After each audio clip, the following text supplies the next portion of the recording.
All right, guys, welcome back to the channel. Today, we're going to be talking about what I'm going to call social media's favorite gun. Anytime I post the picture of this thing on Instagram, it goes crazy. People love this thing. So I'm going to talk about it, what it is, what I've done to it, everything that's on it. But before we do that, make sure you like, comment, subscribe, ring that bell so you know when I drop a video. And guys, subscribing will really help me out. I've got a couple views with, or a couple videos with thousands of views. We've only got 300 subscribers. So let's try to bump those numbers up. I'm going to try and run a giveaway when we hit 1,000. In the meantime, there is a giveaway going over on Instagram right now at 2,500. So guys, go check out my Instagram account and get entered to win that giveaway. There's a lot of cool stuff on there. But let's go break down social media's favorite gun at the workbench, and I'll catch you over there.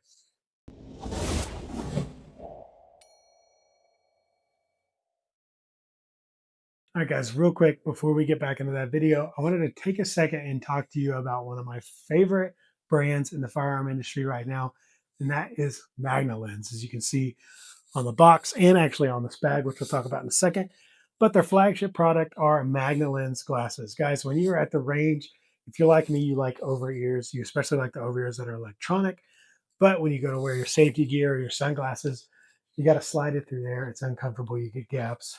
It's a miserable time. And I've always hated it. I actually switched to in ears because I hated wearing my glasses with these. But Magna Lens reached out and asked me if I wanted to try out some of their glasses. And guys, these are incredible. If you've seen any of my range footage, you've seen me wearing these. These are little magnetic tips, and you add these little wings to your favorite over ears, and then they just snap on just like that. And it is perfect. And I know you can probably hear it, but I'll come a little closer so you can see it. Snaps right on, and you're ready to go. They've got different shades of glasses if you want. These are my favorite. I told them I can't wait for them to come out with some aviator versions because those are my go-to sunglasses. But guys, if you want to get a pair of Magna Lens for yourself, I've got a link in the description below as well as in a pinned comment. You can get yourself a discount if you use my link, or you can use code NativeMarksman10 at checkout. Get you guys a discount on these Magna Lens glasses. And like I teased at the top of this little segment, we do have this bag, which is actually a range target bag. So, you know what? I was going to set those down. I'll just put them on. This thing, guys, is perfect. I haven't had the chance to take this out to the range yet because I've got some live changes happening right now. But it's the perfect bag for your targets. You can put all kinds of sizes of targets in here, and they're not going to wrinkle. This thing's been in here for a while. I think I've got some other targets in here as well. Haven't even opened this thing in a minute. Yeah, tons of targets in here, guys. This bag is excellent for that. They even made a spot for your staple gun. They really thought this thing through and built it out themselves. And my discount code NativeMarksman10 will work on this as well, as so does the link. So you can follow the link and get a pair of the glasses, or you can get their range back. Either way, you're not going to regret it. Guys, Magna Lens, go check them out for the best range accessories on the market today. Magna Lens. Now, let's get back to this video. All right, guys, over here at the workbench, we're going to break this thing down today. Like I said up top, this is what I'm calling social media's favorite gun because every time I post this thing on Instagram, it goes crazy. So I wanted to take the time and give this gun a dedicated video because I've had this thing for a few years now. Some of this stuff is a little bit newer, probably within the last year, but I wanted to break everything down and kind of give you guys a once over of this gun. So we're going to go tip to butt and let's talk about it. So up front, we have, we'll take this off and we'll talk about this in just a second. We've got a Dead Air Sandman K. It's been a pretty solid suppressor. Some people on Instagram think it's not that great. I haven't had any issues with it. And when it's set up with this configuration, this gun with a 16-inch barrel shooting 300 blackout, this thing is very quiet. I can shoot this without ear pro, and I often do. It's a really good time, which is why this will be my hunting rifle when I get to go out again, just because sometimes when you crack off a gun without ear pro in the woods, it can suck. Usually you're doing one round, so it's fine. But this time, hey, look, I'm out there hunting hogs and I'm shooting a bunch. This will be perfect. But like I said, Dead Air Sandman K, no issues on my end.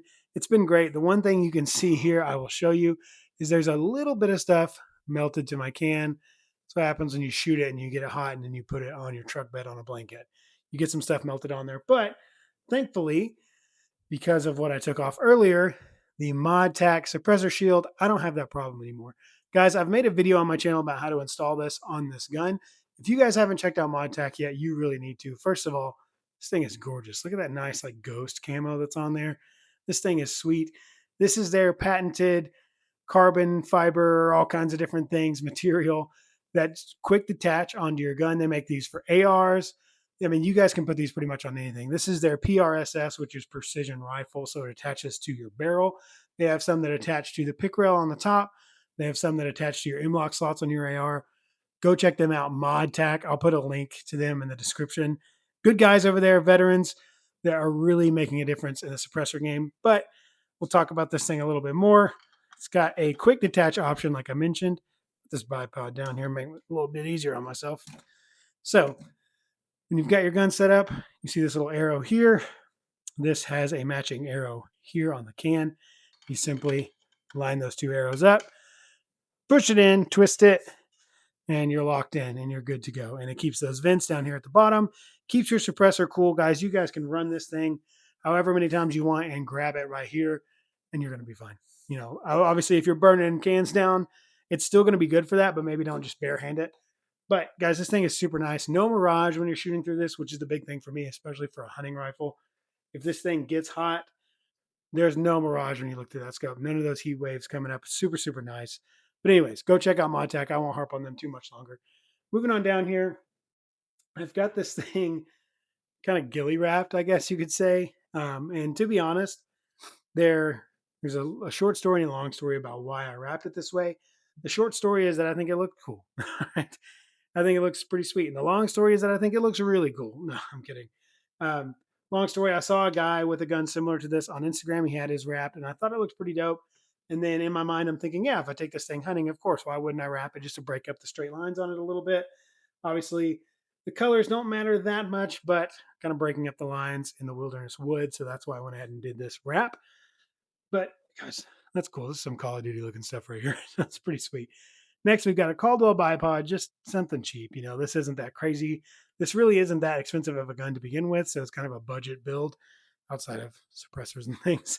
But Caldwell bipod, it gets a job done. It's nothing crazy, nothing great, but it's fine. So next, we have the SIG Buckmaster 3x9x40. Got a nice little throw lever here. Got a nice BDC on the inside. Just a pretty good scope. Nothing really to write home about. I mean, like I said, it's a great scope. It gets the job done. Perfect for hunting, especially out here in Arkansas. You're not taking that many long shots. So it's good. Like I said, it gets the job done. You've got enough focal plane right there that you can get things done and you're good to go. Rotate this a touch with the bipod. You can see it right here. I have a 45 offset pick rail. Originally, I had a Trijicon RMR on here. I ended up moving that sight over to a different gun because in Arkansas, hogs are a problem. And if I'm taking this thing hog hunting, I know that at some point it's going to get up close and personal. And so I want to have a quick sight. I will eventually get another red dot to go there. I'm just not sure which one I want to put on there yet. But something quick, something fast that I can just cant the rifle just a touch to be able to get to and get some shots downrange, especially on a hog if I need to. But it's there for when I need it. Now the gun itself, like I mentioned, this is a Ruger American Ranch rifle. This one is chambered in 300 blackout. I have a ASC metal mag. This is mostly for helping me distinguish between mags. All my metal mags, I try to run my 300 blackout in. All my P mags are on 5.56 or 223. Not only do the aesthetics of this mag just work and look really, really good in this gun, but it helps me distinguish between 300 blackout and 5.56, which is great. But like I said, metal mag, this is a 20 rounder. So, you know, if I'm going out hunting hogs, I may need 30. But if I'm taking a deer hunting, that's going to be just fine. And then again, this is a simple bolt action rifle. Ruger makes a solid bolt action. And I really do want to get the Gen 2, but the Gen 1, pretty smooth. Guys, I mean, it's once you get that thing rocking, you're good to go. Occasionally, you can see I get some of my molly snagged in there. So that's on me. That's nothing you guys are going to have to worry about at all. But as you can see, guys, pretty smooth bolt. You can work this thing all day, and sometimes I will just take it and work it just to loosen it up a little bit more. But it's a pretty nice bolt action gun. If you guys know Ruger at all, you know they make a solid bolt action. The Gen 2 I've heard is a bit better. The bolt's a bit smoother, and the general butt stock is a bit better. You know, I think it probably is. I've heard some good things about it, but I've also heard some good things about the Savage Axis 2.0, and so I think that's probably what I'm going to lean towards next. Though this has been great, and honestly, I have no problem with this stock.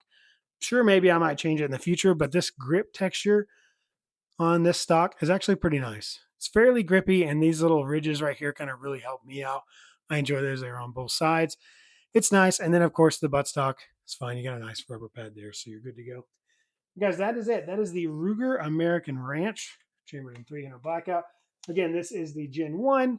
But what do you guys think? We're going to head back over to the safe. We're going to wrap this video up. But I really just wanted to take this time and really dive into this gun because people really seem to love it. And I felt like it deserved it. So here it is. Let's head back over to the safe and let's wrap this video up. All right, guys, so that's going to wrap this one up. What did you think about the Ruger American Ranch? This is just a Gen 1, like I mentioned. I'm looking forward to either getting a Gen 2 or maybe getting a Savage Axis 2 and kind of doing the same kind of build out to it. What do you guys think? Is this something that you guys would rock? I know that I love this thing and I can't wait to take it out hunting, at least hog hunting, deer hunting, whatever I'm going to do with it. But I'm very, very excited. So let me know what you guys think by commenting down below. Don't forget to like, subscribe, ring that bell, share this with a buddy. I know your buddies are going to love to see this gun as well because it seems like everybody likes this one a lot. So thanks so much for watching, and I'll catch you guys in the next one. See ya.